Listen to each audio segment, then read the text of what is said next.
I'm dying at 7 months pregnant, and the one behind it is my husband. Hearing that a premature baby's blood can save my sister, he conspires with a shady clinic to take the baby out through surgery. After draining the baby's blood, he walks away, leaving my fragile preemie to die. Later, my parents say, "You owe Ivy, it's time to repay her." My husband says, "We can always have another child. A baby's life can't possibly be more important than Ivy's, can it?" The overwhelming rage and grief cause me to bleed to death. My soul floats above them as I watch them prepare my sister's surgery. They don't even bother to change me into clean clothes. No one mourns me. No one loses their mind over my death. Without a care, they wheel me into the morgue and celebrate Yvonne's recovery. When I open my eyes again, I've gone back 3 months earlier, to the day my whole family forced me to divorce. Chapter I sat in the luxurious living room, staring at faces once so familiar to me. In a daze, I could almost see the white surgical lights flickering above me. "Whitney, please, just sign the divorce papers," Mom pleaded, tears filling her eyes. "This is Ivy's final wish." She sat across from me and held Yvonne's hand, looking at me as if I were a convicted criminal. Dad stood by the window, his expression hard. "Back when you came back, you took Luke from Ivy. That's why she was diagnosed with depression. You owe her this much," he said. "Now that she's near the end, you can't even grant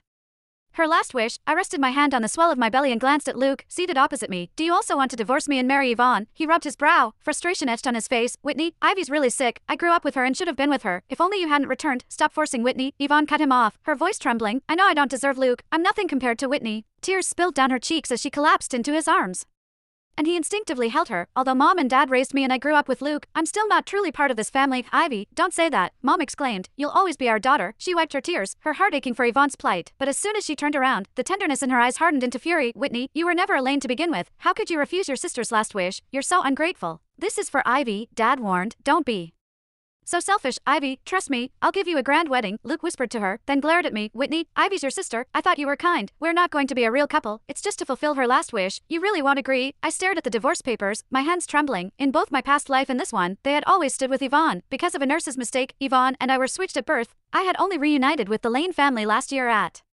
first, I thought I had finally found a home and a family who loved me, but from the moment I returned, I had been an outsider. My parents blamed me for stealing Yvonne's boyfriend, for taking the love they thought should have been hers, but they were the ones who had searched the world to bring me back.